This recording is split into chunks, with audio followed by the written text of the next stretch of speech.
ഇന്ന് എന്നെ ഒരുപാട് സ്ട്രൈക്ക് ചെയ്തൊരു വചനമാണ് സങ്കീർത്തനങ്ങളുടെ പുസ്തകം 69 അതിൻ്റെ 30-ാമത്തെ വാക്യം.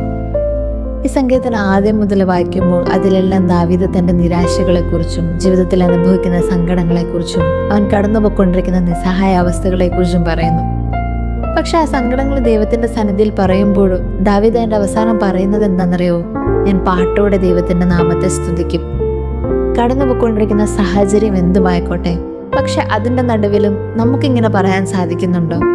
ദൈവത്തോട് കൂടുതൽ ചേർന്ന് ജീവിക്കാൻ ആഗ്രഹിക്കുമ്പോഴും ദൈവസന്നിധിയിൽ ഫ്രൂട്ട്ഫുൾ ആയിട്ടുള്ള ഒരു ലൈഫ് ലീഡ് ചെയ്യാൻ ആഗ്രഹിക്കുമ്പോഴും സ്പിരിച്വൽ ലൈഫിൽ പോലും എന്തുകൊണ്ടാണ് ദൈവം ഇത്രയധികം കഷ്ടതകൾ നേരിടേണ്ടി വരുന്നതെന്ന് ഞാൻ ദൈവത്തോട് ചോദിച്ചിട്ടുണ്ട് കേട്ടോ. അപ്പോൾ ദൈവം എനിക്ക് നൽകിയ മറുപടി റോമർക്ക് എഴുതിയ ലേഖനം 8-ാം അധ്യായം അതിൻ്റെ 17-ാമത്തെ വാക്യമായിരുന്നു.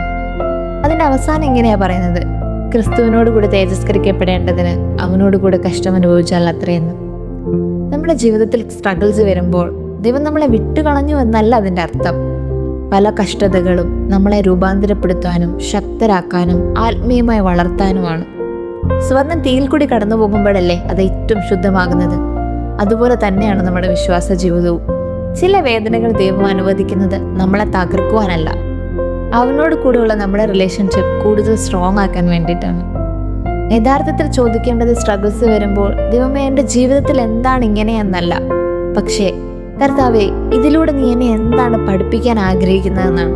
സങ്കീർത്തനങ്ങളിൽ ദാവീദ് പറയുന്നത് പോലെ സങ്കടങ്ങളുടെ നടുവിലും ദൈവത്തെ സ്തുതിക്കാൻ കഴിയുന്നവരായി നമുക്ക് മാറാം.